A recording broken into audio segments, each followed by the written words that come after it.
What's going on, my broskiis? My name is Toadskii, back again, here to bring you guys yet another One Piece Treasure Cruise video. So the discussions are further going to be extending, throughout multiple days now and multiple weeks, talking about the upcoming Sugo-Fest exclusive character, Goldie Roger, and also Kozuki Odin. This particular video is going to be focusing in on Gold Roger, because that's the big talk of the community right now. I do think Odin is still one of the best legends in the game, but I think this particular conversation is mainly going to be focusing in on Goldie Roger and determining the common consensus in the community of which character is the best captain in the game, because that's always going to be a discussion in pretty much any gacha game. Any gacha game, is going to have that discussion. Oh, who's the best character in the game? Is this character the best character in the game? No, this character is the best because of this reason, right? Those discussions are going to be happening, and this is exactly what Flamevius did in this video. Who's the best, Roger or Luffy Sanji? So make sure you go ahead and check out his video for more information about that. But I want to give my thoughts and opinions on it, because Luffy and Sanji, yeah, I do think they are still easily one of the best legends in the game. And look, I'm not like putting any other character down or anything like that. All the characters that we're going to be talking about in this video are all top tier units. There's no doubt in my mind. But, people are always going to have that argument, who is number one? And I kind of want to see if I can try and pin down who is number one, but even though it doesn't really matter at the end of the day, because all these characters are exceptional, but it's nice to talk about anyway. I like talking about Treasure Cruise either way, so I thought this would be a really good discussion point. So first of all, here is the information of Goldie Roger. This is shout out to the One Piece Treasure Cruise subreddit Discord for this information, all compiled here. So, the captain effect of Roger, most people understand what it does at this point, but for those that don't know, he has this really cool effect where he can negate the activation of an enemy's remove beneficial effects, or the accumulation value removal once per quest, right? At this point in time, we don't know if that activates twice. So, if you got double Gold Roger, can you resist 2 activations of remove beneficial effects or remove accumulated value? If that is the case, that you can resist it twice, that's absolutely busted. I mean, it's still resisting it by 1 is still great. But if he can actually resist it by 2 activations, that makes him even better than what he already is. And then he just has that effect, right? But then he also is a Rainbow 4.5 attack, Rainbow 1.3 health. He completely resists despair, and then during the turn you activate the special, he's a 5 times captain instead. So captain-wise, yeah, he is up there with one of the best in the game. His special ability, pretty much we know what it does at this point. It's guaranteed 1 million damage no matter what debuff you have, and then up to a 3 times attack boost for 3 million normal attack damage from Roger, and he gives you an orb boost extension. Of course, he is a super type character, giving you a full board of matching slots so long as you have the right character on your team. So Roger, hands down, is a tier 0 unit. I mean, obviously that's not really much of a spoiler coming up with the next tier list in the new year, but he is definitely one of the best legends in the game. There's no doubt. You can't argue that. He just is, right? But then it always comes down to this argument, what about Luffy Sanji? Because I know a lot of people are going to be talking about, should I save for Luffy and Sanji? Should I pull for Roger? I do want to make a video about that as well, talking about the actual Sugo-Fest once again, and discussing whether or not it's actually worth pulling, but we do not have all of the information yet. We don't have the official announcement with all the information about the Sugo-Fest. We should be getting it tomorrow. If it doesn't come out tomorrow, then it legit means we're not getting the official announcement until the day of the Sugo-Fest, which I think is a little strange, so I would expect it to drop tomorrow, or maybe like tomorrow night at a really, really weird hour. We don't know yet, but yeah, we'll have to wait and see for all of the information to drop, but look, it really comes down to the full-on structure once we get the official announcement, but that is going to be a huge discussion point that I'll talk about in that video. But let's talk about Luffy Sanji, right? Luffy Sanji being a dual unit, and I'm just going to say off the bat that I'm quite biased against characters that are not dual units. I really dislike using dual units as a captain, just because I do not like having the really weak captain effect. Well, I say really weak. A lot of the dual units these days are actually not too bad, but I don't like having the weaker captain effect throughout the majority of the fight, and then during your burst turns you have the buffed captain. I'd rather just, start straight off with the good captain effect and keep it consistently, which Goldie Roger is able to do. And plus, completely resisting despair means that, you're not really going to have to worry about that captain effect being removed, unless, of course, he's blinded, then despaired at the same time, which is a bit of an issue. But Luffy Sanji, dual unit, right? You've got the Luffy captain effect, which is a 4 times boost, Rainbow, by the way, if you're above 99% at the start of the turn. If you're not, then it's a 3.5 Rainbow boost, 1.2 health, and then you can overheal your max HP. So that's a really nice thing, because it makes this HP boost kind of like larger than what it actually is. Then you got the Sanji side of things, which is the 3.75 boost, 3.25 otherwise, so you have to be above 99% to get the big boost.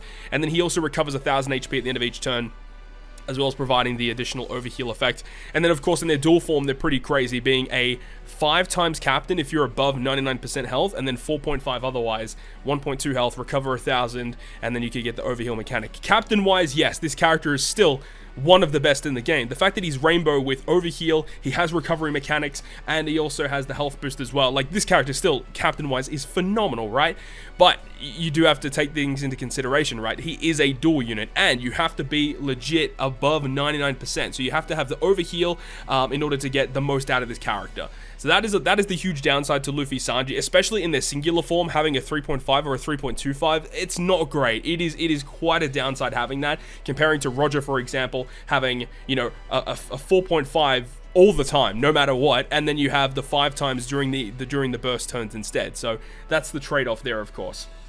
Special wise, they're actually really good too. All orbs are changed into recovery through block, and then you allow overhealing. So as a sub, you can get overhealing as well. You recover and then also become Luffy Sanji for 3 turns. But the thing here is that his special ability says that if you're above 99% when you launch the special, you get a rainbow 2.5 attack boost, and if you're not above 99%, you get a 2 times attack boost. And the problem here is that this part of the special is totally dependent on where your health is before you launch the special. It's like upon activation, so it doesn't take in the recovery that you get from the special when it considers the attack boost. So if you launch the special and you're at half HP, you're only getting a 2 times attack boost. Whereas if we look at Roger, for example, has a special ability that can give you a 3 times attack boost if he does the normal attack damage. And remember, when you are using him as a captain, it does mean that you can completely resist the remove value accumulation, which means that no matter what, pretty much you're going to be getting your 3 times attack boost without that being interrupted. Plus he has the fixed damage on top of that, and if you have an orb boost, he extends it. Like, the damage and the extension doesn't matter that much. It's really looking at the damage multipliers here. And if we're looking at everything, like, Roger pretty much takes the cake in almost every single, like, in every single facet here. Roger seems to be better than Luffy and Sanji. So that's the trade-off there, is that, you know, this guy is a dual unit that also has this amazing switch effect that reduces bind, despair, and paralysis by 1 turn, recovery beneficial for 1 turn, and they give themselves a matching orb. So you can get that to activate every single turn. So that's a pretty good piece of utility that Roger doesn't have, but Roger has the other effect where it's an uninterruptible full board of matching slots, but it does require you to have a very specific character on your team in order to proc that. So that is, again, that's a trade-off that Roger has that, you know, Luffy Sanji don't in particularly have. So it really comes down to, who do you think is better out of those two? I think these two are probably the 2 best in the game in terms of captain effect, and you're looking at their special and trying to determine which is the best. I think these two are probably up there. But then you've also got to talk about Kaido versus Big Mom. Now, unfortunately, the artwork is not here on the database. Shout out to my man Solaris for the hard work that he does. Now, Kaido Big Mom also has to be in that discussion because this character is also just crazy, crazy good. So the Kaido side of things, if you decide to have Kaido as your captain, reduces cooldowns by 2 at the start of the fight. That is fantastic. Boost the attack of Strength, Dex, and Int by 5 times, 1.3 health, and then cut the HP of each enemy by 20% at the end of each turn, and then boost the chances of 10 orbs appearing and makes them beneficial. Across the board, this is one of the best captain effects in the game, and you can understand why I want to talk about this unit too. And the fact that you get -2 cooldown means that in generic content like raids, coliseums, and event islands, this guy is gonna be a beast. You know, you could definitely use him in high difficulty content. I'm not saying you can't, but I'm just saying in the event islands like Coliseum raids and events, this is probably your go-to because of the -2 cooldown. Like, that is so hard to beat. Then you've got Big Mom side of things, who is a strength sign int, and this is better for high difficulty content, you know, with the higher HP pool as well, and then gives you the higher chance of the recovery slots and stuff appearing as well. But then looking at Kaido's special ability, he's a 20% health cut that ignores pretty much everything, except for normal attacks only, which Roger actually goes through, but, you know, Roger only does 1 million damage, so it's not that big of a deal. Changes block and recovery into tandem, boosts the attack of Strength, Dex, Int by 2.25, and then if you hit 3 perfects, you get an orb boost by 2.5 for Strength, Dex, and Int. So I do think that Kaido is a more enticing character to use, but Big Mom also has a pretty similar effect, with some very minor differences there. But then you have the trade-off here of Kaido versus Big Mom having access to the gauge mechanic, the versus gauge mechanic. So this is depending on how many slots of those that you consume. And Kaido gives you 500 times his attack is typeless damage to all enemies at the end of the turn, and deals 3 times the damage that he himself dealt with normal attacks to the enemy with the highest HP for 3 turns. When you activate this versus effect and there is no normal attacks only, he just dominates content. In terms of raw damage, it's pretty hard to beat some of the stuff that this guy's able to do. And then Big Mom has a really unique one as well, where she allows you to go through normal like any normal defensive effects or barriers and buffs, anything like that. It just and even base defense too, just bypass everything.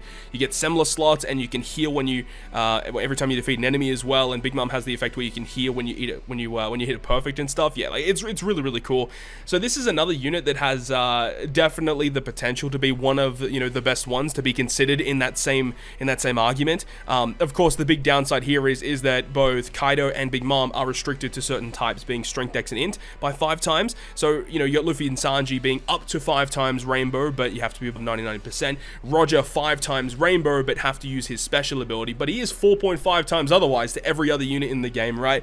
And this character is basically, you can't bring quick or side characters; they won't be getting a boost. Or for Big Mom, you can't bring Dex or quick characters; they will not be getting a boost. So there is trade-offs everywhere across the board here, and I don't really know which one would be my favorite, honestly, out of these 3 thus far. But of course, the other character that a lot of people still bring up is Shanks Crew. And despite Shanks Crew being the oldest legend of all of the ones that we're talking about here, he still stacks up against them, with his dual effect, his dual captain effect being 4.5 Rainbow. You get a 20% health boost, quick and side beneficial to everyone, reduces special bind by 10 turns, is absolutely phenomenal, dude. And then 20% damage reduction, and the end of turn damage depending on how many perfects you hit. Like, so many awesome mechanics are going here, but of course you have the huge trade-off of this character being a dual unit, which I personally do not like because of having a 3.5 and a 3.25 boost.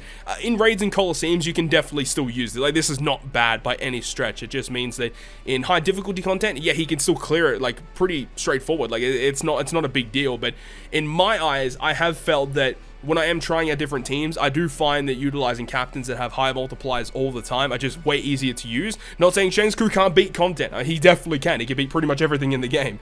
But I personally do prefer using characters that have the boost all the time compared to the dual mechanic. But when you have a character like this with their dual, they have that amazing swap with giving adjacent slots matching and a 1.5 attack boost. Like, that's pretty awesome, dude. Especially with a special as well. 20% health cut that ignores everything, 3.5 chain lock for 3 turns. It's still the best chain lock that you can get in the game, and then obviously they fuse for 3 turns as well. So this is definitely a character that you could still consider to be one of the best legends in the game. And like, as I said, all the characters we're talking about here are all in tier 0. It's really, almost like a personal preference as to which one you think is number 1, because if you say like Kaido Big Mom is number 1, I can't really like argue with you in that, like, because there's lots of things going for this character. If you say Luffy Sanji's number 1, I mean, I can't really argue with you on that. Like, I think this character probably is still one of the best in the game, and definitely are. And then Roger, if you say Roger's number 1, yeah, I mean, he probably is. The only real downside that I see to Roger, comparing some of the other characters here, I mean, Big Mom and also Luffy Sanji have some really cool mechanics because they have healing or really high HP pools. Then you've got this guy whose HP is only 1.3, there's no damage reduction, and there's no healing. So it does mean that if the enemy hits you really hard, you're going to be in a little bit of strife. So you are really like trying to build a team that is able to get through content without having to take too much damage. So I see Roger, I'm not going to say he can't clear content, because this guy's still going to be amazing with the multipliers that he's got and his special ability that he has. But I think that in terms of high difficulty content, he may struggle a little bit more compared to Kaido Big Mom or Luffy Sanji, just because you will have to bring characters on your team that have really good storm mechanics or really good healing, whereas, Kaido Big Mom or Luffy Sanji already have the inbuilt damage reduction or healing mechanics or lots of tankiness built into their kit. So that's the only real downside that I could see to Roger at this point. Then, I mean, I'm going to bring up Law because he's my favorite Sugo-Fest exclusive in the game at this point, and V3 Law, even though his multiplier are a lot worse compared to the characters that we're talking about here in terms of their max cap, 4.5 with full HP, 4 times otherwise, he's also restricted to Free Spirit Fighter and Striker, but 1500 heal per turn and a 25% damage reduction. This is like one of the best balances that we've seen in terms of tankiness and offensive capabilities. I think V3 Law has it down pat in terms of defensive capabilities and offensive capabilities. He's probably the best in the game in all departments, I think, just across the board. And he could be hybrided up with a lot of good characters. I mean, still with this guy as well. A V3 Law works very, very well with this guy. As a sub, as a dual captain, as a hybrid, you could use this guy as a captain and then Roger as a sub. There's lots of cool things you can do with both Roger and V3 Law together, right? And of course, this amazing special ability with fantastic orb manipulation. Then you've got the 2.25 orb boost. You have the base chain set, which is one of the coolest effects in the game. Works amazingly well to give you so much extra damage here. So I do think that V3 Law still should be in the conversation, despite, his captain effect not being as offensively based compared to, if Redhead Shanks, Law's comparable to Redhead Shanks in terms of damage output. But then you've got, Kaido versus Big Mom, right, which have a 5x captain and, attack and or boost, whatever you want to do here. And then Luffy Sanji with, up to a 5x captain as well with a 2.5 attack boost. But there are pretty severe conditions to ensure that you have things set in order to get the most out of this character. So across the board, I don't really know who I would personally pick as my number one. I'm very interested to see who you guys in the comment section pick as your overall number one between the ones that we've talked about here. Honestly speaking, I don't think there's really any other characters in the game that could really be in this same argument here in terms of being the best captain in the game. I think it easily should be either V3 Law, Shanks Crew, Kaido Big Mom, Luffy Sanji, or Legend Roger. Now, we didn't even talk about Kozuki Odin. I do think Kozuki Odin is still very, very powerful, and I think a lot of people are kind of semi-underrating that character because I think he's going to be an absolute beast moving forward into the future with, further updates to, Strength or Slasher or Free Spirit. It makes Odin even better than what he already is. Plus, he's the only character in the game that can provide Wano slots as a sub, which is super phenomenal, with a really good support effect, by the way, as well. So we didn't even talk about him, but he is kind of semi-restricted to having the strength characters on your team to get the higher boost. So it is what it is. But I do think, Kozuki Odin, I'm not discounting him. I still think Kozuki Odin is also a T0 unit. But we're talking about predominantly, the captain effects and how they're working in the meta right now. The meta. But across the board, these, in my opinion, are the best choices in terms of the best legend in the game. And also, one thing that you could really consider is a huge benefit to Luffy and Sanji compared to the other characters that we're talking about on this list, is that it's a Luffy and Sanji character. And what do they have that a lot of other characters don't have? Amazing support effects. Arguably the best support effects in the game can be attached to Luffy, right? And Law definitely is in the argument there as well. Law has a couple of really, really good ones, namely Corazon. But then you got Luffy as well, who can attach so many good units. Even Sanji these days has amazing support effects. Whereas Roger, Roger doesn't really have too much going for him right now. What does he have? Crocus and some other stat boosting ones. But in terms of actually giving you a utility effect, there aren't many that you can attach to Goldie Roger at this point in time. You've got Kaido versus Big Mom. There are a couple that you can have. There's pretty good stat boosting ones. There are a couple of utility ones. I know some of the support rare recruits Oven, for example, or Strusen. Strusen's not super amazing. The rare recruit Flampe. For Kaido, you've got Jack for really good stats. Legend Hawkins, I know, can attach to him. There's a couple of other good rare recruits you can attach to Kaido as well. And then you got Shanks Crew, who, if you were lucky enough to get that very exclusive Makino support unit, legit one of the best supports in the game, they can attach to Shanks Crew. Such a good unit. I use her all the time. But unfortunately, Shanks Crew doesn't have too many OP support effects, unfortunately. And then, we just talked about Law as well. But across the board, Luffy Sanji in that facet has the best supports out of all these legends that we've talked about. So that is going to wrap up this video today, guys. I really hope you guys enjoyed this one. And as I said, let me know down below in the comment section who you think is the overall best legend currently in One Piece Treasure Cruise. I'm very interested to see what the comment section are going to say about this one. But hopefully you guys did enjoy it. If you guys did enjoy it, make sure you go ahead and leave a like. And if you want to stay up to date with all the content that I post, including more One Piece Treasure Cruise content, make sure to hit the subscribe button down below. But on that, guys, I'll see you guys within the next video.